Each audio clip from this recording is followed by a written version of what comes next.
the head of Goliath. Just once, not 2 times. He was determined. You need to be determined that this program, this once in my life, I'm going to hit it. And when he got there, all the garbage and the noise of Goliath did not move him. Not even the stature of Goliath. How can a giant and a grasshopper fight? But the things of God, they are foolishness to those who are perishing. But to those of us who believe, is the power of God. You move in the power of God. And while Goliath was making noise, David was just laughing. Greater is he that is in me than your sword and your weapons of war. The greater one is in me. You are reproaching the name of the Lord God of Israel. And it is that God that will give your head to me. And as he was still boasting, he just dipped his hand into the pocket, put the stone in the sling, and while he was making noise, David was focusing. He was targeting his head, because it's that head he wants to pull down. He was focusing. He was laughing. He was rejoicing. He was so happy, knowing fully that that reproach, that was the end of it.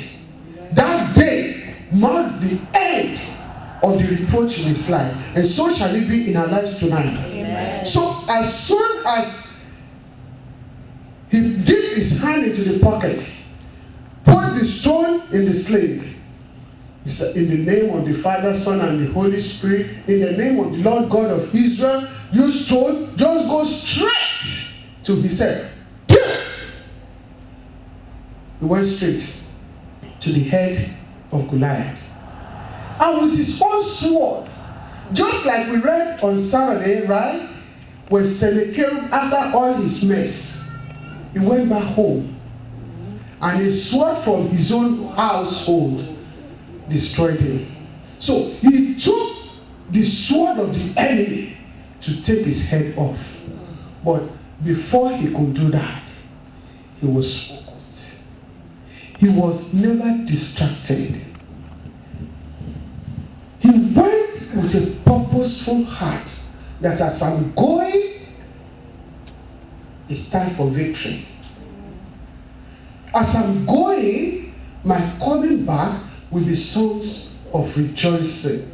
Or you've forgotten what the Bible said, that those who went with sheaves crying, when they will come back, you went with your seed. You were sowing your seed with tears. You are in the battle. You were struggling. But the Bible says when you will be coming back, you will carry your sheaves and giving glory to God. So with all diligence, you need to guard your heart. You need to focus on that particular area. And like we started, always give thanks to God. Give thanks to Him because He is the giver of every good and perfect gift. He will not give you something that you will regret later. And that's why when you have to wait, just wait patiently.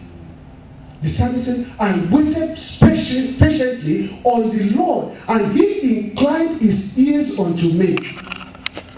Peradventure, after the 21 days, no miracle immediately. But it's coming. It's for an appointed time. You have worked your ground. You have prepared yourself. And that's why you need to guard your heart with all diligence. so that the seed that has been sown will not be stolen by the enemy. Let me tell you something. The same old system is what the devil is using right now.